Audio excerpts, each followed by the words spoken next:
Okay, so we're going to do a podcast on underrated films. We had done some edited videos on them before, but the audio was a little wonky, so figured that we'd chat about them again. Yeah. So, why don't you get her started? All right. Well, for me, number one horror. For me, number one underrated film would be Happiness from 1998, and it's again a film that's controversial, but I think it's underrated because I don't hear a lot of people talk about it. And I know it does have a pretty high rating with people, but I just never hear people mention the movie. And it's like my other one too. It's just, and your movies as well. It's such a shame because these movies are so good and I don't think a lot of people have seen them. Yeah. Yeah, I think, I guess there's maybe like different criteria because like Happiness is like a really good movie. Like it's like a piece of art. It's like a piece of art. Well, I guess all films are a piece of art. However, one of mine, Cheech and Chong, I wouldn't exactly. That's not as a high kind of art as Happiness is. So mine are Cheech and Chong's next movie. And what was the other one that I had? Street Trash. So Street Trash, way more artistic. Can't remember the guy's name. He did a lot of the Steadicam work for a lot of big Hollywood movies. He did the Steadicam work for Titanic. Can't remember the guy's name, but Street Trash was like his student film, so that he could showcase his skills with the Steadicam. And so anyway, as far as criteria, a little bit different criteria. So yours was Happiness, and what was the other one? Canadian Bacon. Okay. We also had less high art than Happiness. That's the thing. And even I would say Psycho 2, which is my third. You had, I think, Appaloosa in there too. But Psycho 2 and Canadian Bacon, again, not maybe lowbrow, some people would say. Right, yeah. So underrated for like different reasons. Totally, yeah. So just a few points on... I'll go with Next Movie. I thought Next Movie was really good because it enabled Cheech and Chong to showcase their skits. They kind of wove different skits into it, like with a dream that Cheech has. Or I think is it mainly Cheech's dreams that these scenes are coming from? Yeah. I believe it is. And then also... you get the guy from, his last name is Jones. I can't remember his first name. The guy from Police Academy. No, his character's name was Jones from Police Academy. I can't remember the guy's name. Oh, Michael Winslow. Michael Winslow, like he was doing those effects with his mouth, the sound effects and stuff, in that Cheech and Chong movie, which preceded Police Academy. So it was cool. That was like kind of his like introduction into doing those crazy sounds. Prior to Police Academy. And then the other actor in it, Pee Wee Herman. That's another instance where they're showcasing their stand-up. They actually go to a stand-up club and do like a joke each. And so anyway, he's Pee Wee Herman. That was before the Pee Wee Herman movie, which wasn't that directed by Tim Burton? I think that was directed by Tim Burton. Yeah, it was Frankenweenie. Or sorry, Pee Wee's Big Adventure. Yeah. So he plays the Pee Wee Herman character when he's doing stand-up, and then he also kind of plays that character when he is the bellhop desk manager at the hotel. So I thought it's over the top. It's almost a better film, or some may consider it a better film than Up in Smoke, because it has a lot more comedy and like kind of ridiculous, raunchy comedy in it. And the story, it still has that adventurous story arc, and it takes place all in one day too, or maybe like 2 days, but it's primarily all in one day. So yeah, I think that's underrated, mainly because of the score that it gets, and because I think it gets compared to Up in Smoke, because Up in Smoke is such a classic and a great movie. But I think Next Movie is up there, if not better. I mean, I think it was a clever way to take their style of comedy, which was, audio records and stuff like that, and the skits, like you said, because Still Smokin' was just the skits. It's just skits. Yeah, primarily. Not really a clever way. Up in Smoke, I think, had a little bit of what they were doing, but for what's Next Movie? I think they finally nailed the format to tell a narrative story that actually has some ties together but be able to sprinkle in all of their style of comedy, and it's really clever, I thought. Yeah, for sure, man. And also a side note, Cheech playing two characters in that movie, that also is a kind of part of their stand-up, because when they were doing stand-up, they would play different characters. That's right. Yeah. No, I totally agree. That movie, I think Cheech and Chong are under. I don't know if the new generation like appreciates how freaking clever. And Cheech is he was on Jeopardy, won all that money, super smart guy. So yeah, really two smart guys making a great movie for sure. I think they've kind of become like a relic, like a symbol, almost like, like 420 or something like that. It's like people don't really know like where it came from. It's just kind of like a staple of like pot culture. Yeah. Which I used to smoke weed. Used to be a huge pothead, and I love Cheech and Chong. They have a bunch of other movies. They have Cheech and Chong in my bedroom or something like that, or Cheech and Chong Nice Dreams, the ones where they have that the ice cream truck. So they have a bunch of movies, and even other ones where they're not even playing Cheech and Chong. It's the Corsican brothers, and they were in Yellowbeard. Anyway, point being, What would you recommend then for them to start to get into Cheech and Chong? Start with Up in Smoke or start with Next Movie? I think Next Movie, I think it's more of a modern comedy because it's so over the top. And especially like the third act, just like way crazy, like over the top. So I think it's more conducive to the modern audiences. And we were talking about high art and lowbrow art. I think Cheech and Chong Next Movie is more lowbrow than the first one. The first one kind of has like this cop drama that's going throughout. It's a comedic or whatever, but Sergeant Stadenko, it brings like this, like kind of like more, there's more at stake in it. It seems like, like they could get busted by the cops. Whereas in like the main crux of Next Movie is whether or not Cheech will get laid. Like that's like, the main like a drama in the movie. Yeah. So yeah, for a younger audience, I would recommend not smoking weed and not watching any of those movies. I think it's probably more so for adults, but even just for the modern like millennial that's like in their like 20s, I think Next Movie would probably be more appealing to them. Yeah, I think my picks are sort of along the same lines. They're both comedies. Happiness is a comedy. It's a dark comedy that has a lot of humanity in it, I think. So it's borderline drama, but it is pretty ridiculous with the things that the characters are saying, the level of comedy. It does remind me of sort of Mike Judge and Charlie Kaufman, and like Mike Judge for his sort of politically incorrect humor, and Charlie Kaufman for his like characters that just say ridiculous things, but it's relatable somehow. So yeah, I think Happiness would be the highbrow comedy film for me, whereas Canadian Bacon, again, that film, it's about the government and propaganda and America starting a war with Canada. Some people might watch the film and go, that's an hour and a half movie of just Canadian and American jokes. But it works for me. Like, it doesn't get old. Like, they nail all the stereotypes, but still bring, like, especially with John Candy, he brings a real humanity. He can be in these ridiculous roles, like where he's the Uncle Buck, the chainsaw, but he's still, somehow Candy always brought like a very human thing to his character. So it wasn't like Chris Farley where you're laughing at him. You're more like laughing with him. And so Canadian Bacon, again, underrated for a lot of reasons. It was the only film that Michael Moore ever made for a narrative film, and people just know him from his documentary. So it's a big venture out for him. And it was in kind of the beginning of his career. And he wanted to say a lot with the film, but it doesn't come off preachy, which I really like. It's sort of like Dr. Strangelove in the fact that it's satire. They're satirizing.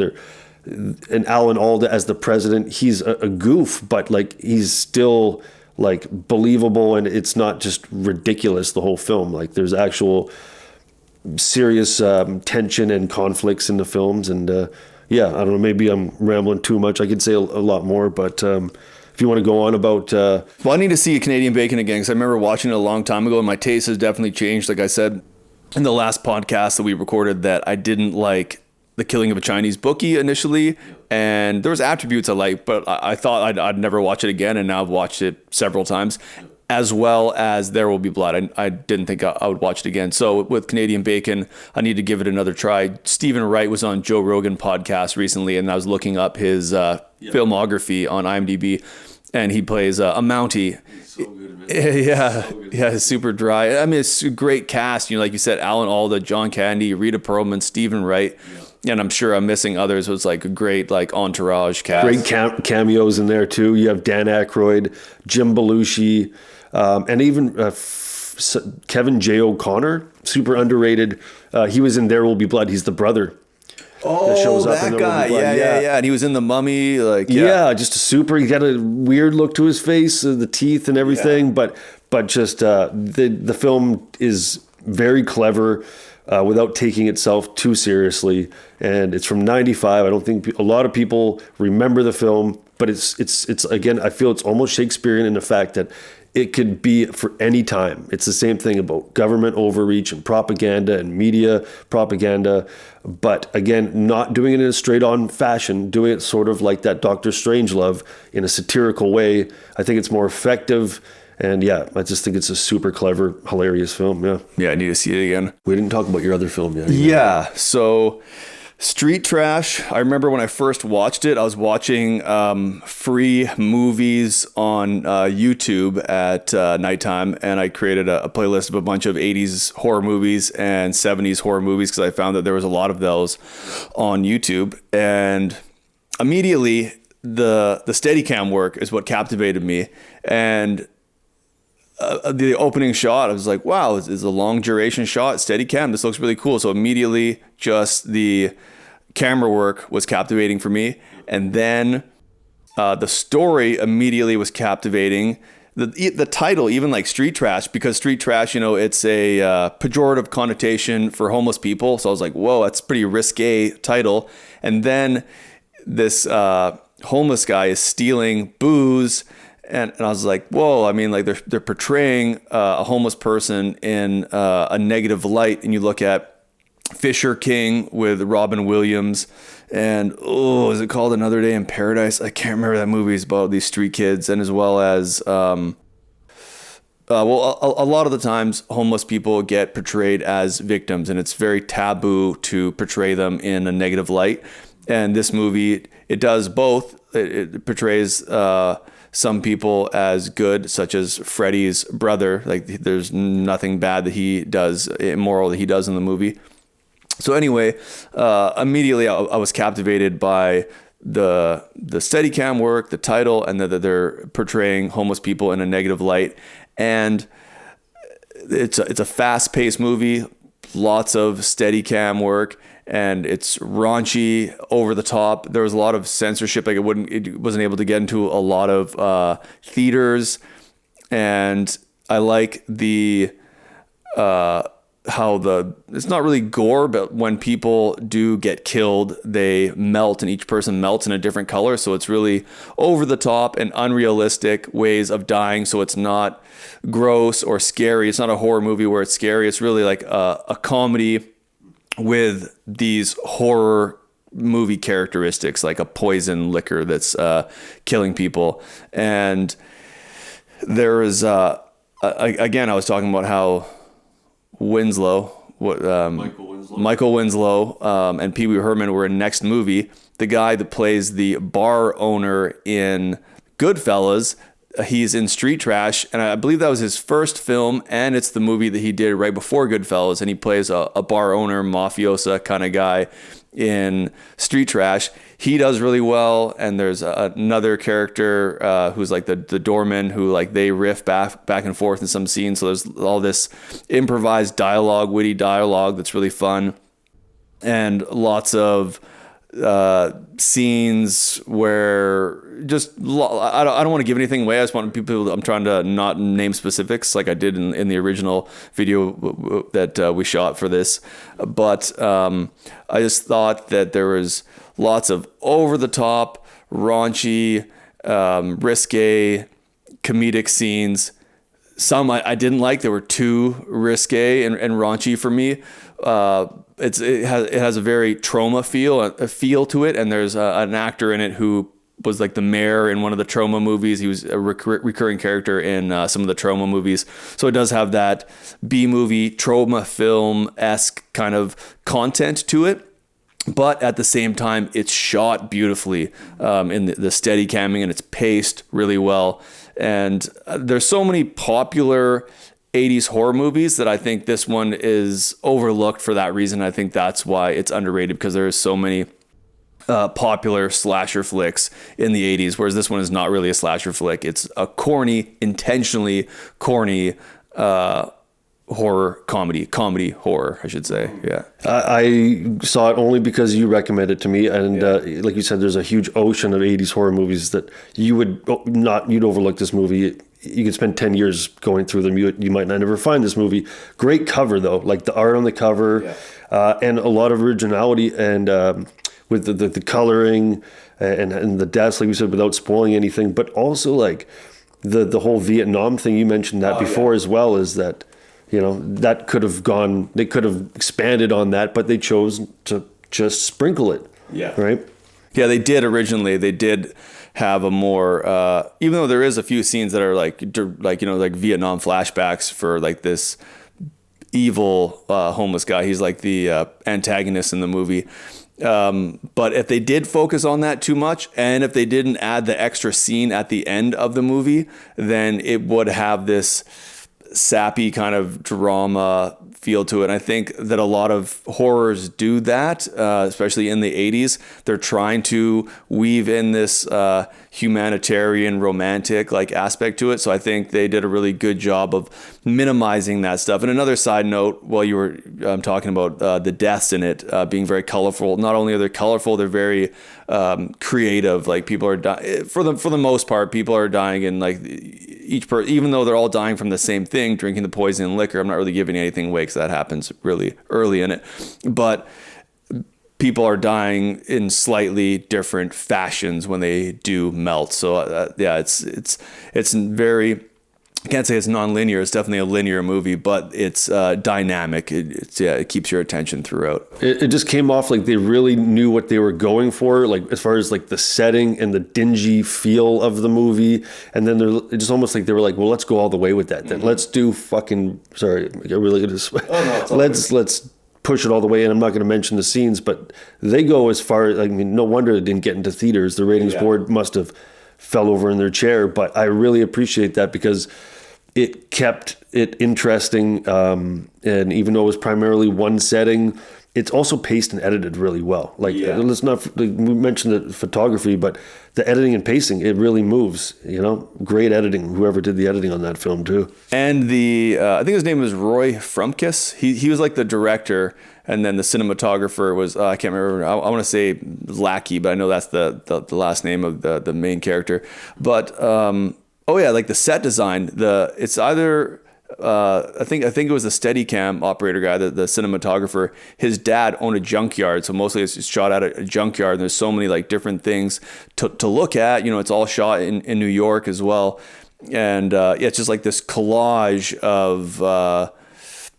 of junk, obviously, but of all these different things to look at. And another side note, Roy Frumkes, I believe is his name, the director, he said he was influenced by Do Deska Den by Akira Kurosawa, which was a movie that primarily the whole thing takes place at a junkyard, and it's about it's like an entourage cast movie of all these people living in a junkyard, and it's a comedy as well. So it takes this like dark setting or dystopian kind of setting, but then peppers comedy into it. And like you said, it goes totally over the top with the kind of content that happens in it, like the violence and the raunchiness is just like, brutally. But they commit to it, and you know what? I think it's great if you're going to reinvent the wheel or try to remake some style. Oh, this is the same setting, fine, but let's do it differently.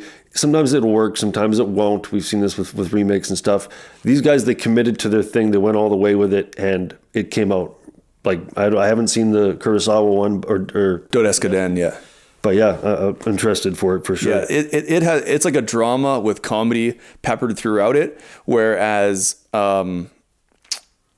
Street Trash is a comedy So Dodesca Den drama with comedy peppered in, but it's primarily a drama film. And I think that's partly to do with the primacy and recency effect. It starts off really like a drama and then it ends like a drama, whereas Street Trash is a comedy with horror characteristics like peppered throughout it, and it starts a comedy and it ends a comedy. And you know what's another thing I just thought about what I love the movie is the makeup.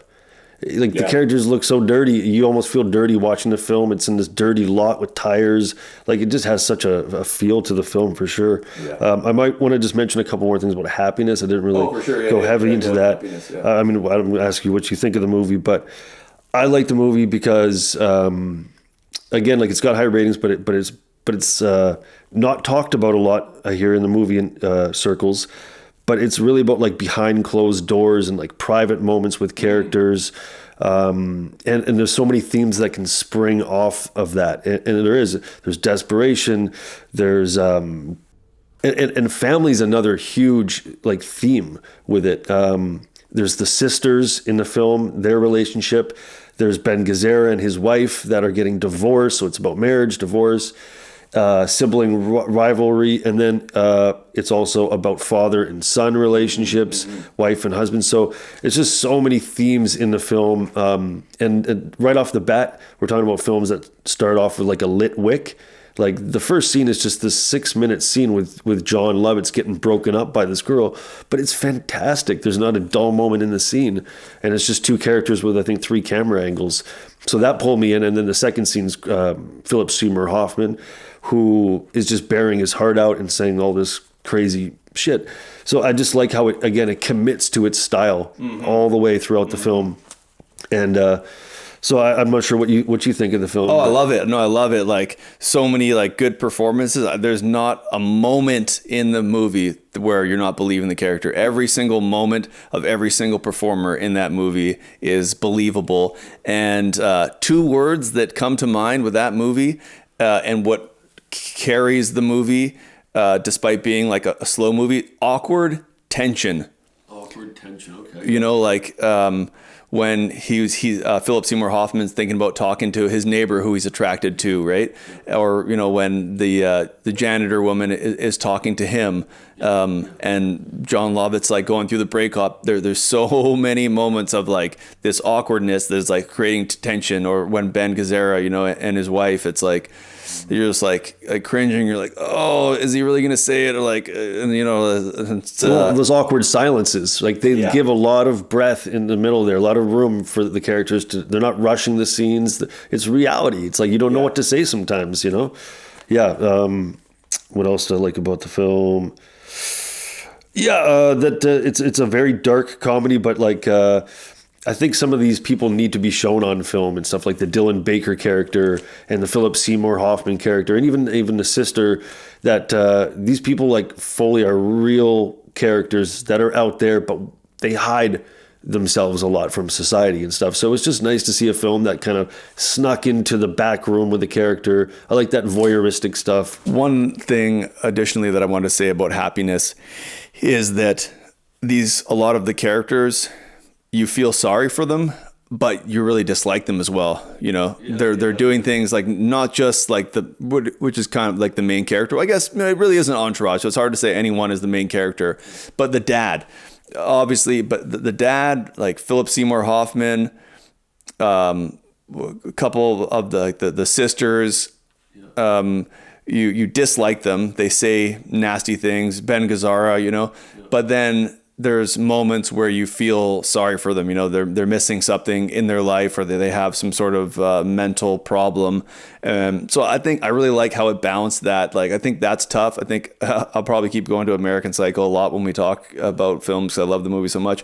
But a character where you dislike them, yet you feel sorry for them. And I find that really compelling. And that makes me want to watch a movie, finish a movie, and rewatch it. I think there's a lot of movies out there where if I really dislike the character, I just straight out like dislike them. They have and I don't feel sorry for them. Like Patrick Bateman basically has no redeeming qualities. I would never want to meet the guy in real life, right? But I find watching the movie very enjoyable, and I feel sorry for him because he has these like mental issues. But I'm trying to think of a movie where I just really disliked the main character, and I couldn't watch it. Maybe I'll take note of it and mention it in the next podcast we do. Yeah, I think you got to have some vulnerability in the character, and the character's got to have some sort of what's the word I'm looking for? Like they've got to show their insecurities. They got to show like Patrick Bateman is extremely insecure. Right. But I mean, he portrays himself in society in the limos, the suits and all that, and nice dinners. But when he sees someone's business card, he starts sweating and getting insecure. So, yeah, I think you've got to have that for these anti-hero characters. There's got to be some vulnerability or some insecurity to make it relatable. Yeah. Did you see Prey, the newest Predator movie? So I really tried to enjoy it. I had low expectations for every like new movie I watch. I have low expectations. I haven't seen The Lighthouse. That I kind of have high expectations for, but because it's like only two people, I'm like, oh, it's going to be a tough watch or whatever, right? But anyway, so Prey, spoiler alert, I'm going to talk about some details of Prey. Prey, I'm pro-feminist. I wouldn't really describe myself as a feminist, especially in like what a feminist is like. It's kind of tough to discuss to define what a feminist is now in the current social milieu of North America. But I'm pro-feminist. I took feminist literature courses at university, and I empathize with women, at the very least, sympathize with women who are living in oppressive regimes. But this girl in Prey, she has no, what's the word you use? Like, insecurities. She has no insecurities, and she wants to go out and be a hunter, but she's supposed to like weave baskets and like make medicines and gather while the males go out and hunt. But she ends up getting multiple members of her tribe killed because she decides that she's going to go out by herself and hunt. So she gets like her older brother killed, and all these other members, and she's like hitting them with like clubs and like getting them killed by the predator because they start to fight her. She's like, "You're not taking me back. I'm gonna hunt by myself." And then she comes back with like the predator's head. She's like, "Yeah, I did it." Like all like egotistical. "See, I showed all of you," or whatever, right? That's like, you just got like 4 of your tribe's people killed, and now you're gloating, about like your really selfish accomplishment. I thought the movie was suspenseful. There's lots of cool moments in the film with like the French fur traders and stuff, and even like the CGI, like grizzly bear. Lots of moments in the film I liked, and the girl's performance was not terrible. I've seen worse, but I'll never watch that movie again. I've watched Predator multiple times, watched Predator 2 multiple times. That movie I'll never watch again because the character is just so dislikable and so egotistical that it's Yeah, as far as acting goes, it's not just a good acting performance, it's also how the character is written and shaped and translated and all the other stuff too, for sure. Yeah. So yeah, underrated movies. Maybe we'll have to do another episode because there is so many underrated movies, sure. right? Like for sure. Yeah. We could go on and on about underrated movies for sure, and crappy movies. Oh yeah, we haven't even started on those yet. Yeah. Anyway, so until next time. Yep. Thanks for watching. Rose signing off. Cheers.